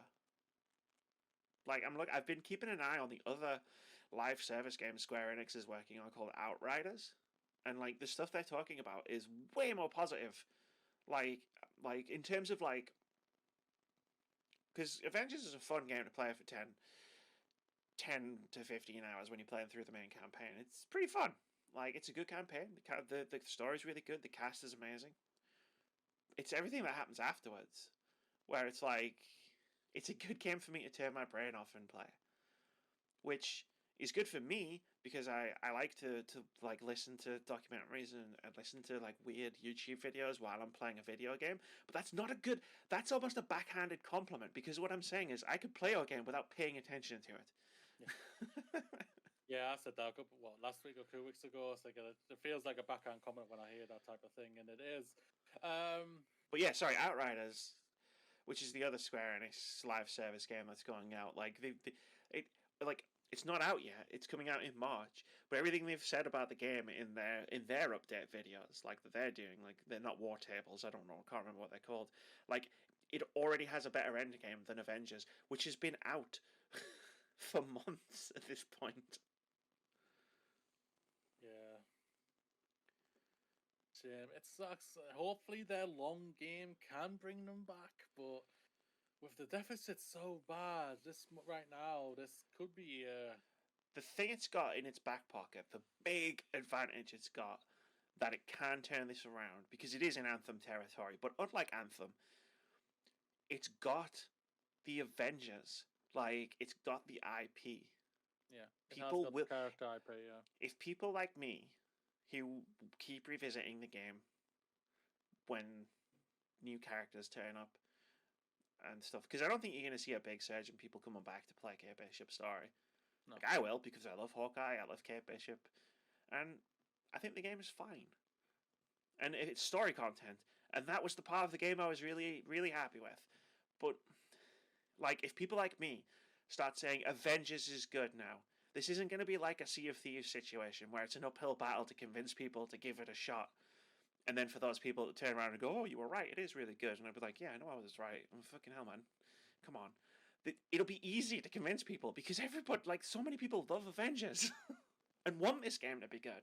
And all it'll take is a few people going, it's really good now.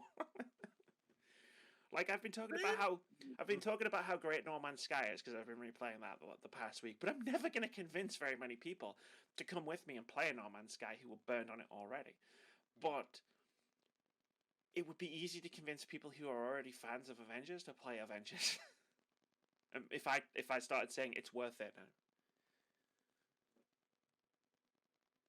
And that's where, so like Avengers has got the opportunity that a lot of live service games don't have, that end up in this position to really turn it around. Yeah. Hopefully. I'm rooting for them, like I say. I'm rooting for them. I want to have a reason to give this game a proper good try and like hop on with you and everything. But for me, the reason's just not good enough right now. Well, here's one of the biggest problems Avengers had with getting people. So I play live service games or like continuous games. Like maybe it's not necessary because I don't play them as live service games. I usually play them alone, so I don't really think of them as live service games. But like I play games that continue, that you can play for a long time and keep coming back to you, and you don't. More or less, you'll come with me on some journeys when we can play together. And one of Avengers' biggest problems is you have to play the game for like 2 to 3 hours before you can even play with someone else, and that's killer for people like you who have to go through the game for a few hours before you can get to the part where you want to play, which is to play with me. And I think it's not a gigantic problem, but I think it's an overlooked problem where I think that probably stops more people than you would think from even getting into the game. Yeah, I think it's spot on that personally. I think that's really spot on. Alright, cool. We're not doing this last one, so I will just move on to announcements. We got some announcements. We got a lot of delays. People are suddenly realizing that it's nearly December. Or maybe their game isn't coming out in 2020, sorry. But first we got some reveals. There's going to be a free next-gen update coming to Metro Exodus on PS5 and Xbox Series consoles. 4A games are also, quote, exploring sequel ideas, which is good. There's going to be a new Minecraft Dungeons Season Pass, which is launching in December. The World Ends With You sequel is coming in 2021, and there's also an anime adaptation launching next year. And the news that raised me up and destroyed me all in one go. Tomb Raider Reloaded is launching in 2021, but it's a free-to-play mobile game. I was like... Huge industry. Yeah, I know it's a good industry. It's going to make tons of money. I didn't say good, I just said it was a huge one. Sorry, yeah, it's a big industry. It's going to make tons of money, but... I was like, new Tomb Raider? Yay! Fenyx have just lost 30 million on Avengers. They need to get that back somehow. Just stick Lara Croft on a mobile phone. Just like stick Lara Croft on a mobile phone. We'll make it all back. It's fine. Yeah. No, this is cool. The World Ends With You sequel thing is really, really cool because there's people I follow because I've never played The World Ends With You. There's people on Twitter who I follow whose like gaming preferences align quite closely with my own who went nuts for this. And now I'm like, ooh, I'm really interested to try this because people I whose opinions match mine are excited. People are excited. Yay!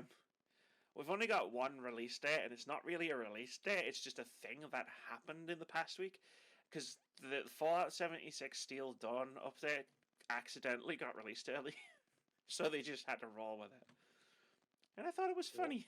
Why the hell not? Just get it out there. Someone pushed the wrong button. And then they were like, well, guess it's out now. I can't break the game any more than it was at launch. I played 15 hours of that and spent £50 on it. It was just torture in every direction. I built a nice spooky house in the woods and then I was like, I cannot play any more of this. It's killing me. You're tearing me apart, Lisa. Wait, no. Not Lisa. You're tearing me apart, Todd. It's a reference to that movie. Everybody likes. I've never seen that movie. I did it weird. I watched The Disaster Artist and then went and watched The Room. I watched it backwards. It's really good. I mean, The Disaster Artist is really good. The Room's terrible, but entertaining. Yeah, I hear good things about The Disaster Artist, but yeah. The Room is terrible, but entertaining. Much like a game I'm going to be talking about on Sunday. Monday. Some delays. Cuphead Delicious Last Course delayed to 2021. Watch Dogs Legion multiplayer mods have been delayed to 2021, and as I digged deeper into the news story, it was so they could fix the game. They want to focus on fixing the game, so they're delaying the multiplayer mods. Go figure. Annapurna Interactive put out a statement. 3 of their games are being delayed to 2021. 12 Minutes, The Artful Escape, and Last Stop have all been delayed. I was secretly hoping 12 Minutes was going to get shadow dropped at the Game Awards because I knew that game was due. And I was like, maybe they'll do it. It's available right now. So do you want to hear my new theory? I think Hollow Knight might get shadow dropped at the Game Awards because it hasn't been delayed yet. And they were tweeting about wishlisting the game not that long ago. I'm watching you. You've already won the Fantasy League. Get over it. I'm watching you. This isn't about the Fantasy League anymore. This is about me getting Hollow Knight Silksong in like 2 weeks. Because I want that game. Like, if they shadow drop Hollow Knight Silksong, because bearing in mind the Game Awards is on the same day as Cyberpunk's launch, if they shadow drop Hollow Knight Silksong at the Game Awards, I will not even touch Cyberpunk because I will be too busy. I love the honesty. I won't even touch that game. I won't even touch it because I'll be like, well, fucking shit, Hollow Knight's out. Screw you, Cyberpunk.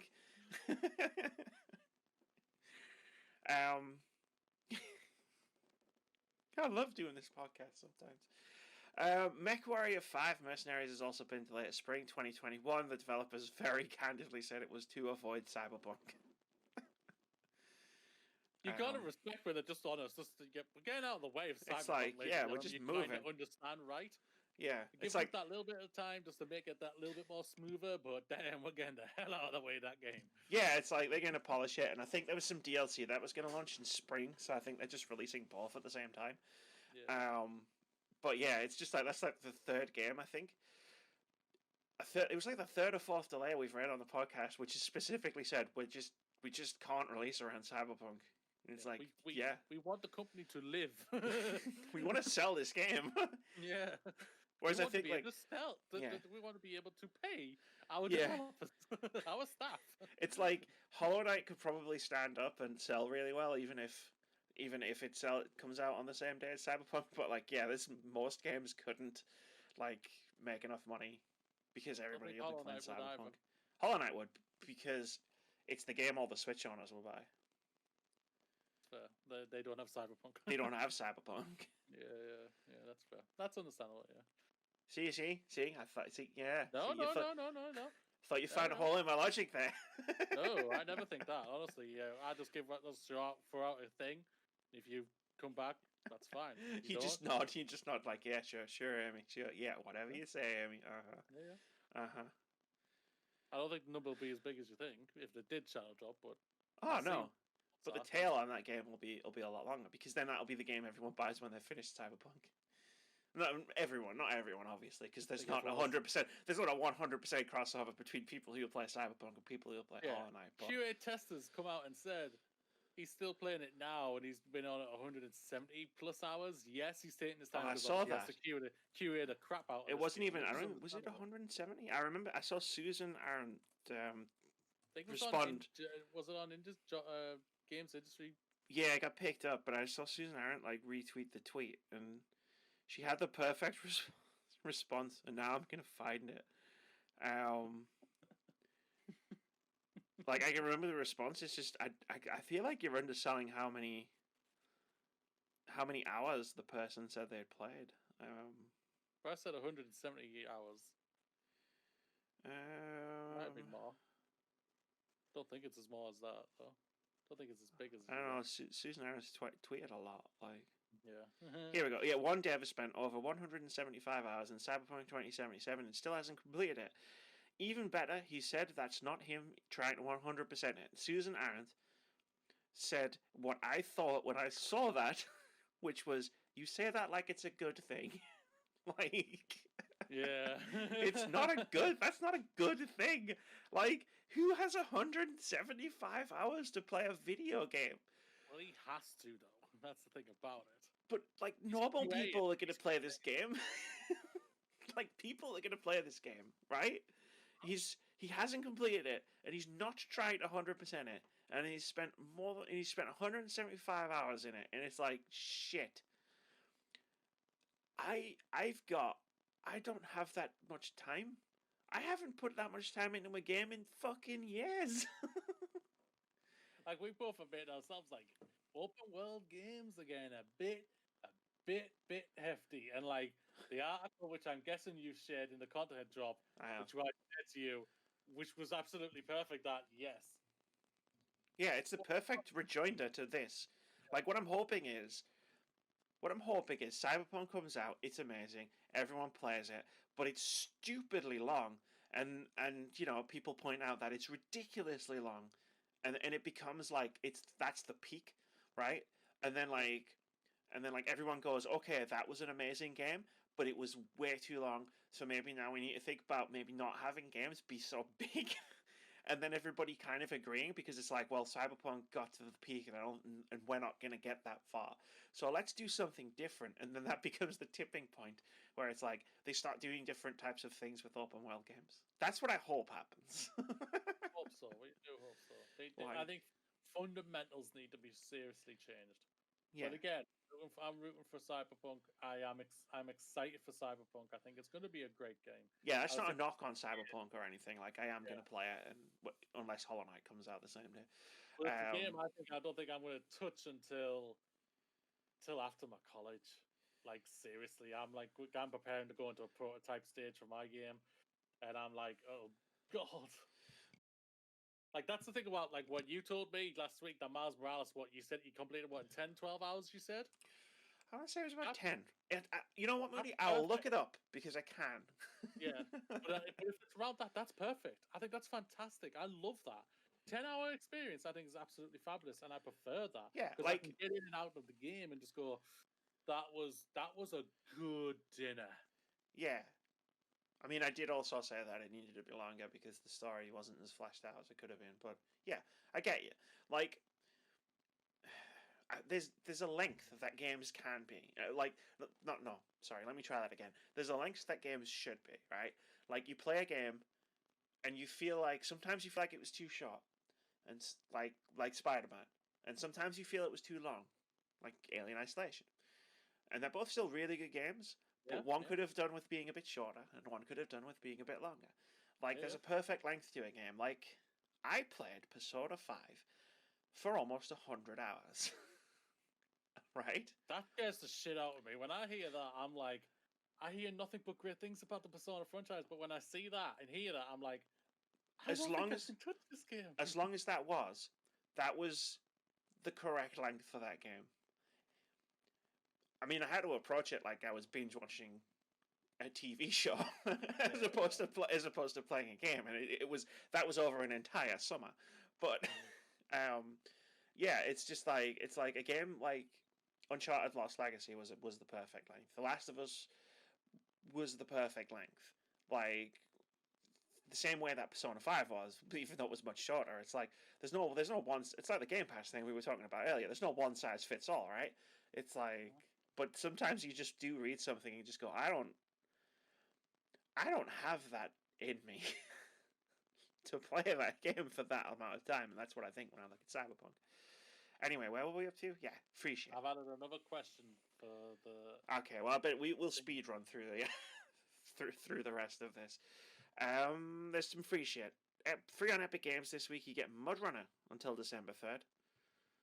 The PS Plus games for December are going to be Worms Rumble, Just Cause 4, and Rocket Arena. Remember Rocket Arena? That came out in July. Who remembers Rocket Arena? If I say I don't, does that make me bad? Would it surprise you to learn it's an EA game? No. And it should have been a free to play game, but they charged £30 for it, and nobody played it. It's that game. That game. I remember it. Yep, it's gonna be free on PlayStation Plus. Xbox games for gold, games with gold for December have been announced. Saints Row: Get Out of Hell, which is fantastic, by the way. You should definitely play that game if you get a chance. It's an open world action superhero game, but it's also secretly a musical. and that's incredible. Hell yes. Do you think we get a new Saints Row soon? Couple of years? Yeah. The last game they released was Agents of Mayhem, which is a while ago now, and I'm sure they've talked about a new Saints, but I think they'll reboot Saints Row at this point because, I mean, in terms of the story, they've blown up the planet and killed almost everyone, And I mean, once you go into space and you're fighting aliens, it's kind of like, where do you really go from here? From a series that started off being a GTA clone gang about gangs in a city, and it's like we've done the thing where they've gone to space and fought aliens and the planet's been blown up. It's like maybe it's time for a reboot.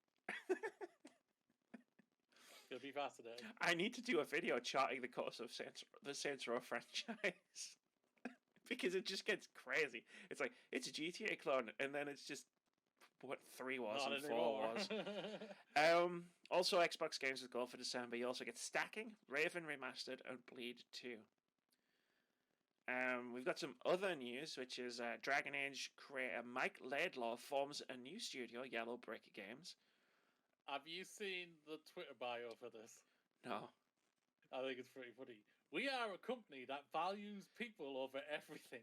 Brick by brick, we are going to make that golden path of ethical development and great game experiences. Awesome. The fact that I've hit that follow button on that bad boy. The fact that that was written by an ex-BioWare, like someone who, like by a studio formed by an ex-BioWare employee as well, is like that's gold. That is golden.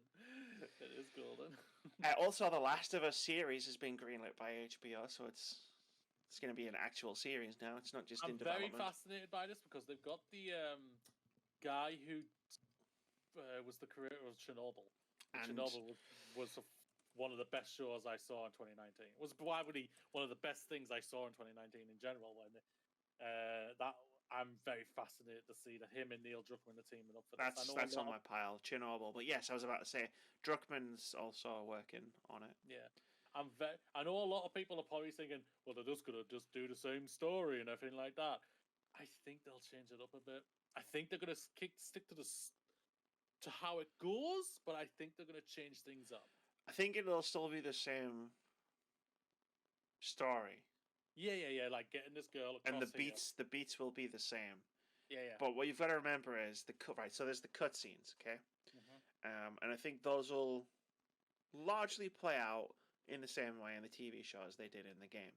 But the gameplay sections are obviously going to be where most of the surprises lay, because those will be directed action sequences or directed There'll be directed sequences as opposed to things that gamers are playing. But also, there's going to be the episode with Sam and his dad, uncle, I can't remember, brother, and I'm not ready for that. I'm not ready for that. That episode. If they do go down that full path, I think that episode's going to be completely devoted to them. Yes. And at the end, it's going to be that big gut punch like Game of Thrones. I'm not ready for it. Yeah. I'm also curious about people who watch this show, who have never played the game and don't know the story of the game, how they're going to react to the ending. I think the end will be different. I honestly do. It depends. Is this a mini-series? Are they going to do the story of part 2? Not to what I know, it's just a series. So to what I can tell, they're going. They won't announce this yet, but they've probably also been gritlit for season 2.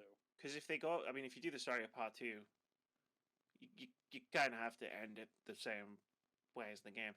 And I'm curious to see people's reactions to just Joel's choice.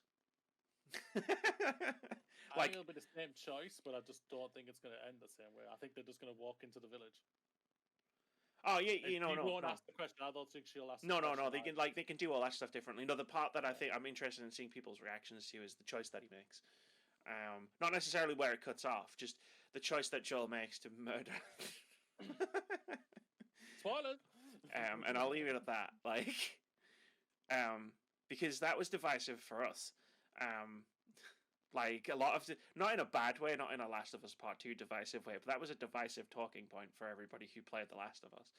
Yeah. And I'd be interested to see how people react to that. Anyway, I said we were going to be quick, and we just spent a while talking about Last of Us. So there's a content drop this week. We've got 4 articles. One of them has a video in it. two gamesindustry.biz articles. The first one is talking to game developer Rami Ismail about the title is "What are the biggest changes impacting the games industry?" And it's about the changes to the games industry over the past decade.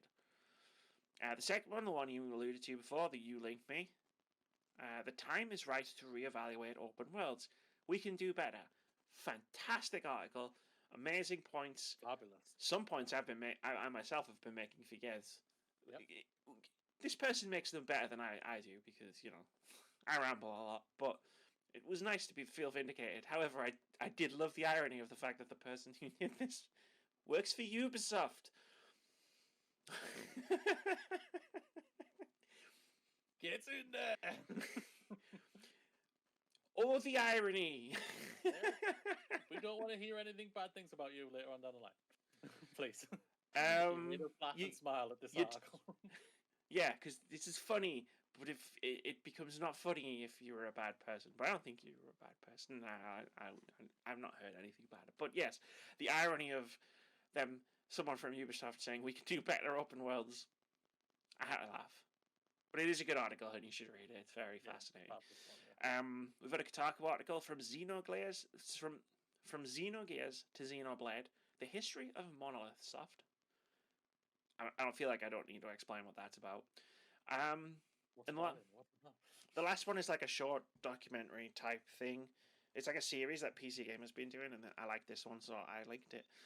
Which is called Totally Game, How Being Trans and Having Tourette's Inspired This Young Dev. And it's about a young developer who I'm sure said they were 21. Which, yeah, okay. Shit, that's young. And they're making a VR dancing game. And it talks about how, like, they've been shaped by their world life experiences and stuff. It's really cool. Anyway, there are some games out next week, and Moody is going to tell you about all of them. Games out next week, ladies and gentlemen. On December 1st, we have Worms Rumble, PC, PlayStation 5, and the PlayStation 4. Worms Rumble is Worms like you've never played it before, with intense, real-time, area-based, 32-player cross-platform combat. And get ready for deathmatch and last worm standing modes, where you're only ever a holy hand grade away from death. Empire of Sin, PC, PlayStation 4, Xbox One, and Nintendo Switch. Empires of Sin is a new strategy game brought to you by Romeo Games and Paradox Interactive that puts you at the heart of the ruthless criminal underworld of 1920s Prohibition-era Chicago. Project Wingman Peace is for PC only, is a flight action game that lets you take the seat of advanced fighter jets and become a true ace. Fight in various missions and game modes, ranging from intense aerial dogfights to large-scale ground assaults in an alternative Earth setting. Chronicles Before the Ashes, PC, PlayStation 4, Xbox One, Nintendo Switch, and Google Stadia. Before the Ashes is an astrometrics RPG that chronicles a hero's lifelong quest to save their homeland from a great evil. Twin Mirror, PC, PlayStation 4, and the Xbox One.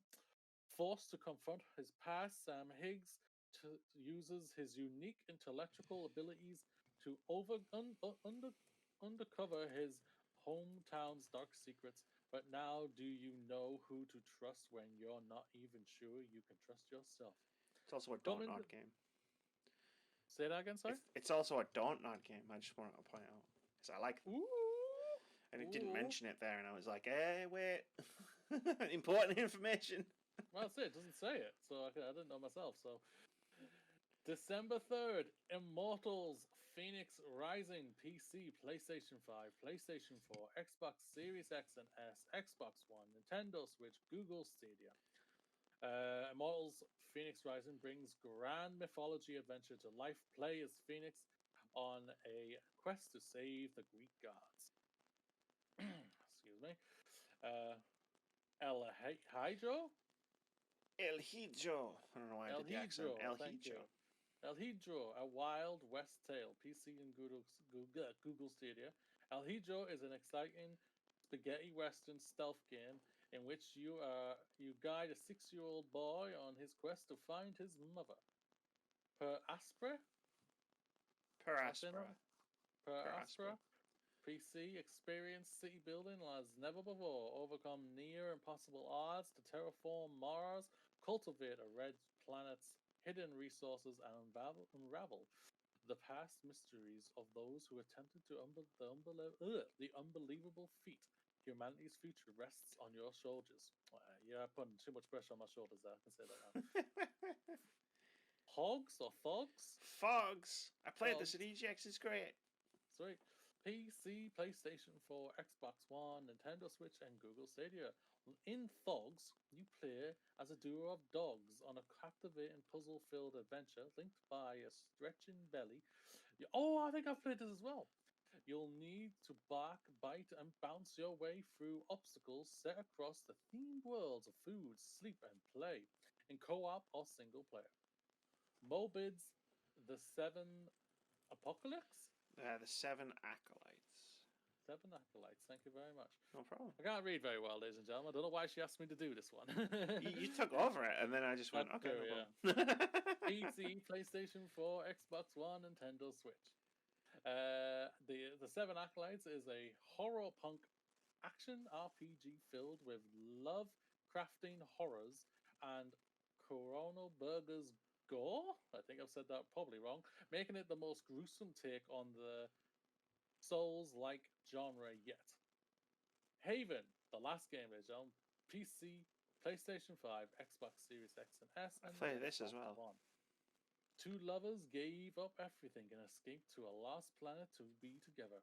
Glide through a mysterious landscape, explore a fragmented world, and fight against what's trying to tear them apart in this RPG adventure about love, rebellion, and freedom. Freedom! It's time for OpenCritic head to head.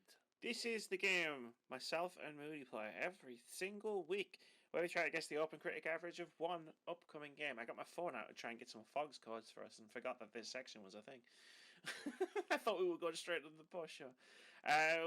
Whoever gets closest to the game, to the OpenCritic score, gets 1 point. If you manage to guess the score completely correctly, you get 2 points. Last week we tried to guess the OpenCritic average of Football Manager 2021. Why? I don't know. It's the only game that came out. So. I don't know anything about Football Manager. I guessed it would get an 80. Moody guessed it would get an 85. At the time of recording, Football Manager 2021 has an OpenCritic average of 86, which means the scores are Amy 21, Moody 22, with 3 draws and I believe 3 weeks left. Yes, before we stop, yeah. We need to talk about the logistics of this because we're gonna guess one, and then we're not gonna. So then it'll be the first podcast of the new year where we find out who wins. Yeah, it'll have to be. So yeah, we've got 3 weeks left. There's 1 point in it. Come on. It's close. It's close. I was so worried, right? I was so worried when I started this game that someone was just gonna rock it. You almost did. And it was gonna be no competition for the entire year. So the fact that it's been backwards and forwards and we're in the end game and there's 1 point separating us is great. I love it. This week we're trying to guess the OpenCritic average of Immortals Fenyx Rising. Moody, what do you think the Immortals Fenyx Rising is gonna get? This is a very unusual one. In it If just... this game comes out and it's not buggy to where it's broken basically like Legion, and it isn't boring like Valhalla, this game could be in the mid-80s around that territory. If it's broken, or at least buggy as hell, it's in the 70s. And if it's boring, my goodness. My God.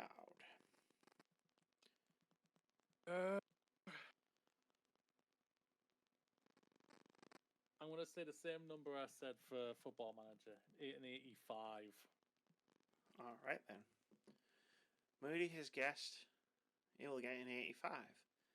I'm going to guess, and I'm going to do this quickly because you've got 3 questions and we've got like 5 minutes of I've got 4 questions. podcast. Holy crap! I'm going to guess a 73. Coolio. I'm going far, far away from you. I thought about being a bitch and just guessing 84. But you know what? I'm not going to do that. I'm not going to do that. I've got the email address for the place where we can get Fogs codes. I'm going to try and get one for both of us so we can play together. But I'm going to check to make sure this isn't a moving out situation and it's got online co-op.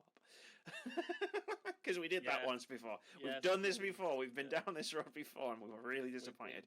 But before I do that, let's do a post-show discussion. Yes. And I don't have to rant about phone apps for 20 minutes. You've got things you want to ask. So I want you to start with the thing you think is going to provoke the strongest reaction from me. Oh, smeg, Amy. That's an interesting one. That's the 3 questions then.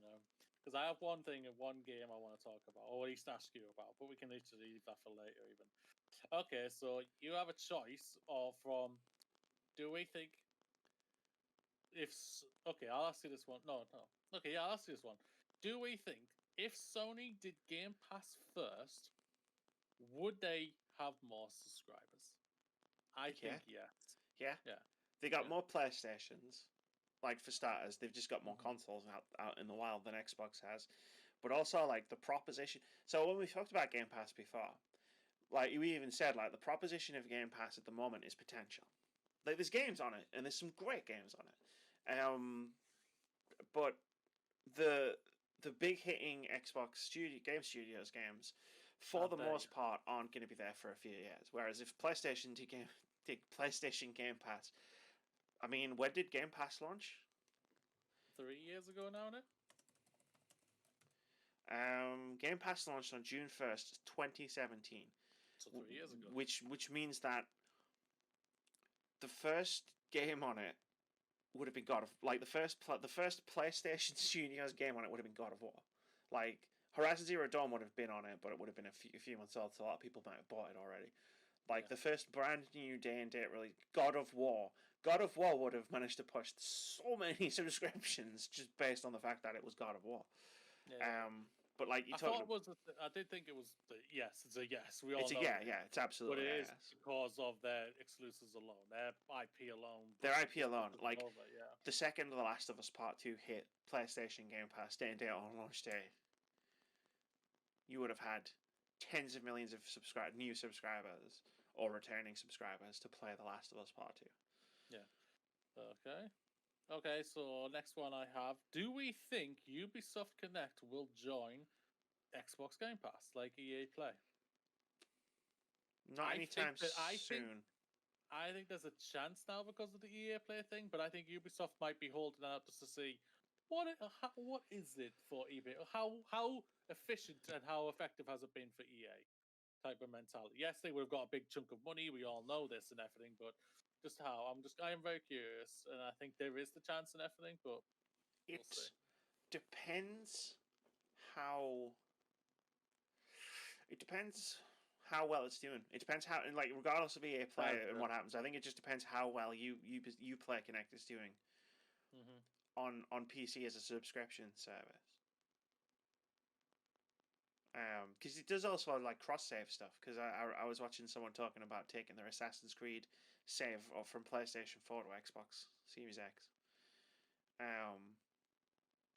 So I imagine it functions with that as well. I don't know.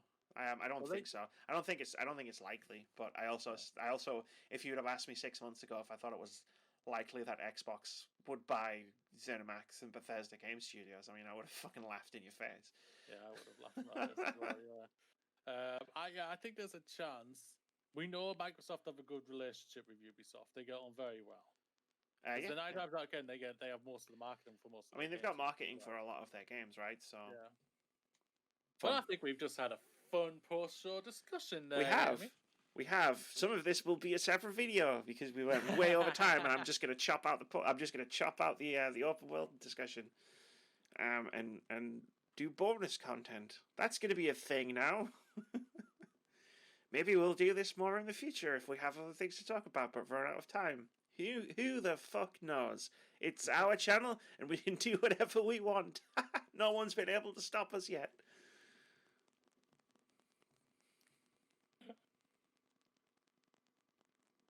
We should do an outro for the podcast, so I can stitch a proper outro onto the end of it. So for everybody that saw the weird jump cut, we had a long discussion about open worlds that we have done. We're going to do as a separate video called bonus content.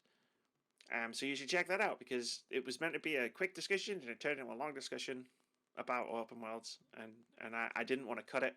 So we're making it a separate video. But that's going to do it for this episode of the Words About Games podcast. Have a great week, everybody. Come back on Monday, because we'll be talking about boy snacks. More Miles Morales. And COD. I guess. People are going to be really surprised when I don't hate it, because I make lots of jokes about it being not great. Say bye, hear me? Say bye, Mooney. Wait, no, I said you just said bye. What's happening? Just keep waving. Just keep waving. Play the music, the Family Fortunes music. I don't know it either.